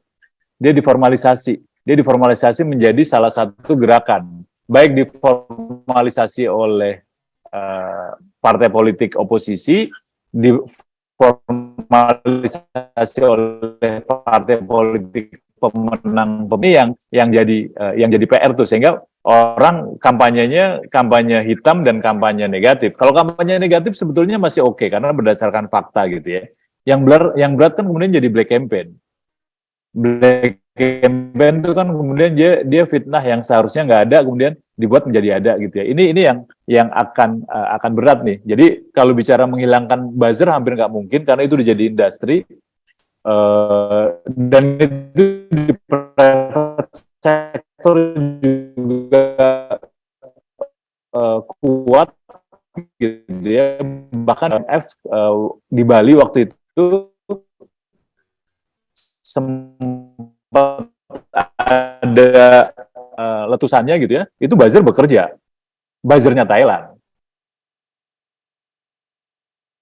untuk membuat seolah-olah situasinya dramatis sehingga para turis yang tadinya mau ke Bali pada pindah ke Thailand tuh. Itu salah satu contoh bagaimana buzzer udah menjadi industri. Tapi yang paling berat itu memang adalah ketika buzzer dipelihara oleh penguasa. Itu yang paling repot tuh. Dibuat diformalisasi ketika dia menyebarkan hoax nggak ada tindakan apapun dari penegak hukum. Ini kan yang berat nih Pak Frans nih. Jadi itu yang harus muncul. Apakah bisa diantisipasi? Ya udah pasti bisa dengan regulasi yang ada gitu. Itu kan yang repot. Yang kedua ya tadi sosial media, kemudian fungsi pemerintah sebagai stempel hoax itu juga harus tegas gitu, sehingga kita nggak bisa dengan serta-merta hanya membela kepentingan tertentu, kemudian stempel hoax itu malah dijadikan alat. Kan ini kan yang nggak bagus ya. Kalau itu nggak ada, kalau itu nggak diantisipasi dengan bagus, ya udah terjadi yang namanya stabilitas ekonomi yang terganggu, politik ekonomi yang terganggu, dan itu udah terjadi sebetulnya. 2 periode kemarin itu sangat terganggu. Ekonomi pemilu itu terbantu gara-gara ada uang di bawah bantal para politisi. Itu aja, nggak ada itu akan repot tuh. Uang-uang itu keluar dalam bentuk cash kan, bukan hanya cash keras, itu positif gitu, karena ekonomi kita jadi bergerak gitu ya. Tapi di sisi lain, sebetulnya kondisi ekonomi kita nggak murni kayak gitu. Gitu sih, Pak Frans. Baik. Tadi ada yang komentar kata suara Pak Sili kurang kedengeran. Gitu ya? Kedengeran ya? Halo. Konstitusi kedengeran. Konstitusi kedengeran, Pak. Halo. Dari Pak Fadil, Ya. Pak ya. Selamat siang Pak Sili. Dari Pak Fadil ya. Selamat siang Pak Sili. Saya ingin bertanya, jika melihat dinamika politik 2019, menurut mungkin pada 2024 nanti akan ada peluang polarisasi. Jika iya, bagaimana mestinya para calon kandidat maupun stakeholder terkait pelaksanaan pemilu untuk mencegah atau meminimalisir hal ini? Terima kasih. Ya. Kalau kandidat bisa aja malah memanfaatkan polarisasi. Yes. Pelaksanaan pemilu. Nah, ini iya, jadi gini sih Bang sebetulnya Bang. Kalau kita bicara polarisasi politik kan sekarang sebetulnya uangnya ada bukan uangnya lah, tapi bolanya ada di KPU gitu ya. Bolanya ada di KPU. KPU itu punya dana sosialisasi yang lumayan, kalau nggak salah sampai berapa. Kita harus berbondong-bondong untuk ngedorong KPU, bukan hanya sekedar sosialisasi itu kampanyenya, tapi bagaimana membangun kampanye engagement, partisipatif sebetulnya, kampanye partisipatif yang idenya datang dari masyarakat, bukan dari KPU-nya itu sendiri. Nah ini yang harus dipahami nih, kan kalau kita ngelihat dari struktur anggaran yang dibangun oleh KPU, itu kan struktur sosialisasi itu lebih banyak pada bikin iklan, bikin jingle gitu ya, terus kemudian ngajak orang gitu, tapi engagement-nya minim. Engagement-nya minim. Jadi menurut saya sih kita harus berbondong-bondong ngedorong KPU tuh yang memang bolanya ada di dia, gimana caranya mengantisipasi polarisasi dengan lebih profesional. Dan itu bisa, karena kalau kita ngelihat kemarin pada saat kasus COVID, penanggulangan COVID gitu ya, tim Satgas COVID itu dengan luar biasa bisa merubah perilaku yang tadinya nggak setuju COVID, kemudian yang tidak setuju vaksinasi, mereka udah setuju tuh ya. Kan itu bisa dilakukan sebetulnya oleh pemerintah. Nah sekarang tinggal KPU mau nggak belajar dari teman-teman Satgas COVID nih, bagaimana merubah perilaku masyarakat agar agar yang tadinya pemilu itu menang kalah dan hitam putih itu jadi pemilu yang santai gitu. Jadi warnanya itu warna yang beragam lah gitu. Lu beda warna ya nggak apa-apa, kita tetap temenan, cuman beda pilihan aja gitu. Ya sama lah kayak misalnya saya milih Starbucks atau milih kopi kenangan gitu kan, ini simpel aja. Kan kita nggak perlu ngeritik orang yang milih Starbucks sebagai kapitalis gitu ya, yang milih kopi kenangan sebagai deso kan nggak mungkin banget gitu. Nggak ada. Bahkan kita ngelihat. Nah, KPU punya peran nih. Sekarang KPU punya peran yang kayak gini nih. Kalau saya usul sih ekonomi ngundang KPU tuh untuk ngomongin yang kayak gini malah. Karena kuncinya ada di dia kan, bolanya ada di dia tuh. Memang sudah direncanakan Pak Sili. Asik, mantap. Memang sudah direncanakan. Dalam beberapa bulan ke depan ya. Jadi di akhir 2000 ini ya. Akhir 2023, oh boleh tuh, bagus tuh. Plus satu lagi, relawan-relawan tuh diajak outing bareng aja. Relawannya Ganjar sama relawannya Anies gitu kan, ngobrol berdua, ngopi gitu kan, lucu. Orang tadinya relawannya di satu tempat, sekarang begitu beda, udah nggak saling kenal, kan lucu juga.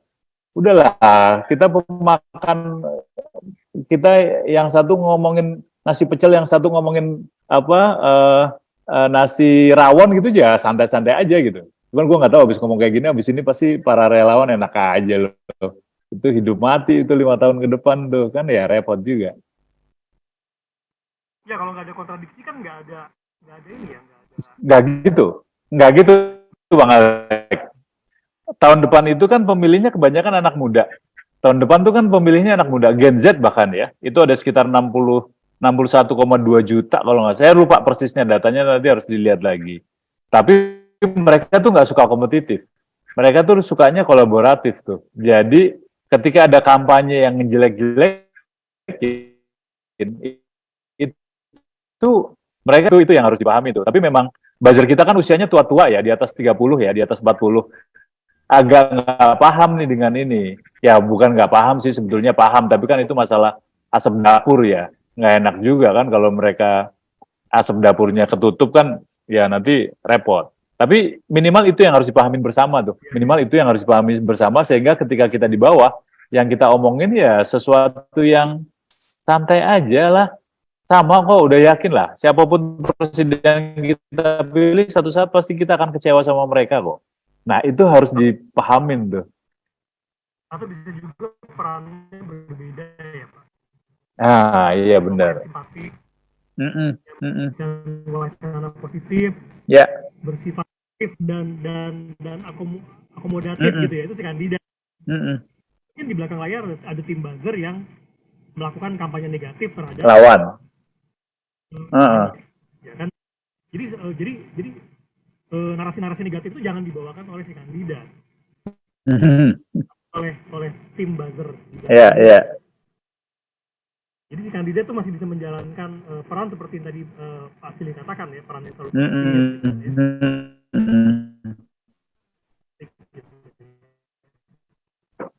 Iya. Enggak sih, sekarang buzzer sama relawan jadi satu. Statusnya jadi satu, udah ketahuan banget gitu ya. Di sisi lain dia ngejelek-jelekin siapa gitu.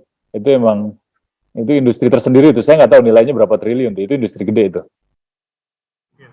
Atau bisa juga sebenarnya dari PT yang sama kali ya. Yes. Itu dari owner yang. Ya. Karena kan bisa punya 2 PT kan. Kita advertising di agensi kadang-kadang gitu ya. Untuk handle Bank A, sedangkan bikin lagi PT B untuk handle Bank B gitu ya. Jadi bisa handle industri yang sama gitu dengan 2 PT yang berbeda. Mungkin bisa ada kayak gitu juga kali ya. Bisa banget, banyak banget yang kayak gitu. Banyak case kayak gitu. Terus satu lagi, sebetulnya bobotoh. Para penjudi itu juga akan mempengaruhi stabilitas. Karena mereka punya kepentingan kan. Nah, mereka akan melakukan apapun biar menang judi kan. Biar taruhannya menang kan, mereka akan melakukan kampanye apapun. Nah, itu juga jadi isu tuh. Tapi kalau ini agak susah ya, agak susah dijangkau ya, karena kan itu areanya ada di mana, judinya ada di mana gitu. Tapi ini akan berpengaruh. Jadi di setiap pemilihan itu, baik caleg ataupun calon kepala daerah, apalagi pilpres, itu selalu ada penjudinya, selalu ada bobotohnya lah istilah kita lah. Selalu ada. Nah ini juga harus diperhatikan juga tuh, faktor mereka untuk ngeguyur sebuah isu, untuk mengalahkan lawannya itu gede banget. Ini industrinya lebih gede lagi sebetulnya. Nilainya juga gede juga. Cuman memang harus dilihat berapa, ya harus diteliti lah, berapa sih nilai industri yang dimunculkan dari bobotoh dan buzzer gitu ya. Gitu sih Bang. Bahkan pihak asing ya Pak? Pihak asing ada, bobotoh enggak. Bobotoh lokal tuh banyak. Bobotoh itu mulai dari pemilihan kepala desa itu udah di investornya. Pihak asing. Kenapa? Pihak asing maksud saya dari negara lain Pak. Oh iya, negara lain ada, udah pasti ada. Pasti, ya? Udah pasti ada. Kan ini udah pertempuran, kalau sekarang kan udah jelas tuh, pertempuran antara pihak Cina dan pihak Amerika gitu ya. Cina barusan bikin BRIC gitu, gabungan antara Rusia, Cina, India, Saudi Arabia bahkan masuk gitu. Amerika bingung juga sekarang tapi kan mereka sedang merebut kepentingan di Indonesia, itu pasti gitu. Itu pasti akan ada masuk juga tuh. Ya. Ini menyambung komentar dari Pak Frans mengenai grassroots ya. Tadi saya tanyakan juga ke Bang Ali, ke Pak Ngabalin. Kita selalu bicara digitalisasi ya sebagai yang paling powerful dan jangka jangkauannya sangat luas. Tapi apakah memang demikian adanya? Karena beberapa teman tuh bilang ke saya bahwa banyak tempat tuh hanya masih terjangkau oleh radio. Oke. Radio masih seperti itu gitu ya. Jadi kalau terlalu banyak kita euforia dengan media digital juga mungkin bukan strategi yang tepat ya. Kalau Pak Sili ngeliatnya gimana Pak? Iya, jadi setuju. Cuman memang perdebatan antara sosial media udah masuk ke sebuah daerah apa belum sih sebetulnya, solusinya adalah dengan cross platform sebetulnya. Dengan cross platform karena kan memang sosial media sangat belum masuk kemana-mana gitu ya. Penetrasinya walaupun lebih cepat dari TV, tapi dia dibandingin sama TV, penetrasinya masih kalah. Kalau TV udah sekitar 81%, sosial media masih di angka 73 lah. Itu yang harus dipahami itu. Tapi memang yang paling penting tadi, makanya sebetulnya kelemahan KPU ketika dia hanya bicara kampanye sosialisasi, itu nggak akan tercipta yang namanya word of mouth. Nggak akan sampai bawah tuh beritanya, engagement-nya nggak akan sampai bawah. Karena dia hanya tergantung dengan channel-channel formal yang dia bicara. Gitu. Dia tidak melibatkan yang namanya channel-channel informal. Ya tadi, word of mouth. Di desa itu kan word of mouth banget tuh. Gimana caranya ngebangun itu. Juga tidak dengan penyuluhan juga gitu ya. Tapi bagaimana membuat kampanye engagement yang luar biasa. Yang melibatkan publik. Ini yang kayaknya harus dipahamin banget. Selama ini kan sosialisasinya kan cuman ya sosialisasi satu arah lah gitu ya. Kalaupun dua arah paling banter ada tanya jawab. Udah itu doang gitu. Padahal sebetulnya kan yang kita sebut sebagai solusi engagement kan yang kita sebut sebagai 360 degree tuh. 360 degree bukan hanya menggunakan semua channel, tapi idenya datang dari semua channel. Datang dari semua stakeholder. Nah, ide itu yang harus ditangkap dulu tuh, proses itu tuh. Jadi bukan ujuk-ujuk, tahu-tahu ada kampanye untuk anak muda, budgetnya 500 miliar gitu ya, dijalankan oleh siapa misalnya. Kan itu ya oke gitu, tapi nggak dapet tuh efeknya tuh. Begitu kampanyenya berhenti, udah pasti berhenti. Apalagi cuma modal billboard gede-gedean tuh, wah itu nggak akan berat sih sebetulnya kalau ke sana doang. Jadi memang kayaknya ya itu tadi, ya mungkin mereka udah punya rencana juga KPU gitu ya, cuman kita nggak tahu.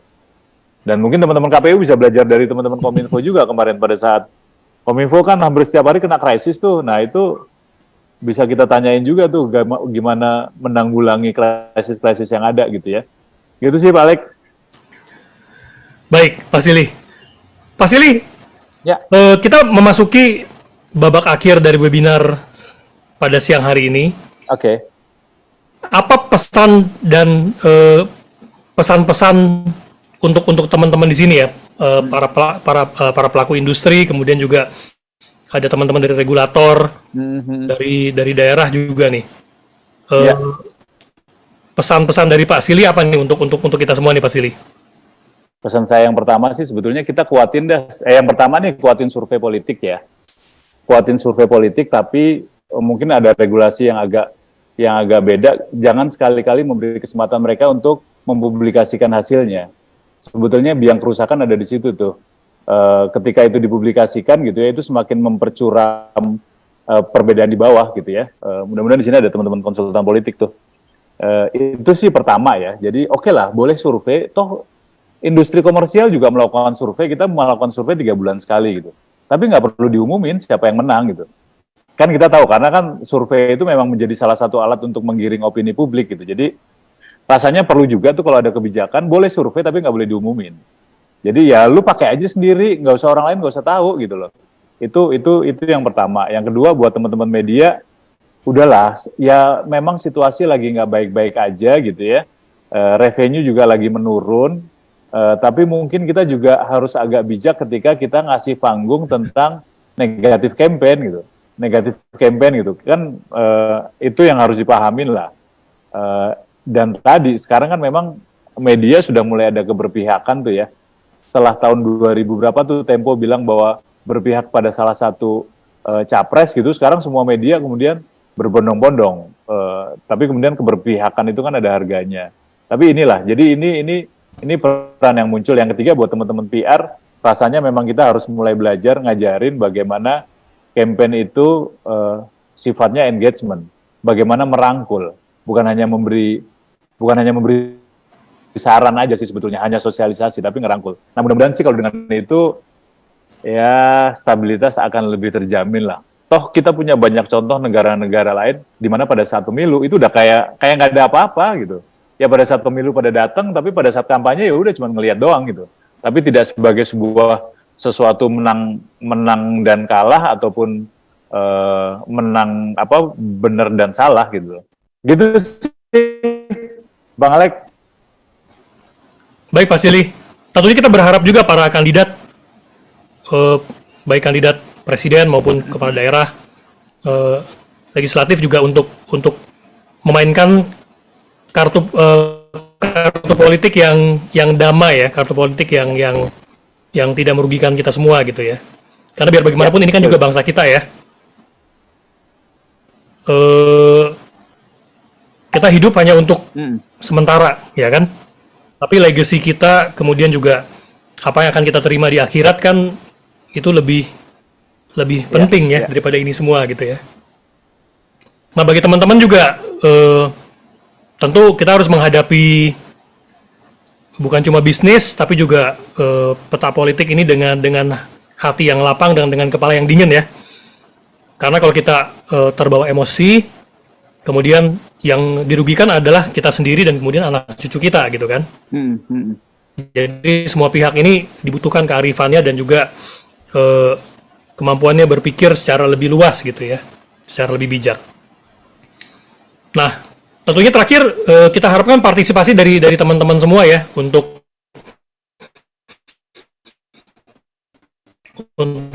mengusung tema pemilu yang damai, kemudian juga menggalak partisipasi untuk semua orang ikut menjaga kondisi yang lebih situasi yang lebih kondusif dan nanti partisipasinya di pemilu gitu ya. Baik teman-teman, Pak Silih juga karena kita Pak Silih Agung Wasesa, former Vice Chairman Asosiasi Perusahaan Public Relations Indonesia APRRI. Thank you ya Pak Silih ya. Sama, makasih. Ini dari teman-teman Economics udah desain ini Pak. Little bit token of appreciation. Oke. Ini kita punya plakat menarik. boleh teman-teman saya serahkan secara virtual kepada Pak Silih Agung Wasesa. Nah, wah, ini keren. Pak. Thank you. Makasih. Thank you for contributing in our program. Nah, baik Bapak Ibu yang kami hormati, sampailah kita ke penghujung acara webinar. Ini adalah the third PR Outlook 2023 ya. Ini ada acara kita yang ketiga gitu ya. Dengan tema pemilu jangan ganggu stabilitas mulutmu harimaumu. Kami ucapkan terima kasih banyak kepada narasumber, Bang Ali, Pak Silih, staf, tentu saja para peserta webinar yang telah menyimak dari awal hingga akhir acara. Semoga banyak ilmu yang kita dapatkan pada hari ini. Dan sekali lagi kami ucapkan terima kasih kepada PT Pertamina Persero yang telah mendukung terselenggaranya acara pada hari ini. Kami juga ucapkan terima kasih kepada para asosiasi yang telah mendukung terlaksananya webinar kita pada hari ini. APPRI, Forum Indonesia, dan juga IPRA Humas. Baiklah, kami segenap panitia mengucapkan terima kasih. Akhir kata saya, Alex Mulya, Direktur dari Brand Research dan Strategi Economics, undur diri bersama teman-teman. Terima kasih sekali lagi dan sampai jumpa lagi di webinar selanjutnya. Wassalamualaikum warahmatullahi wabarakatuh. Salam sejahtera, Om Shanti Shanti Om, Namo Buddhaya, salam kebajikan. Salam.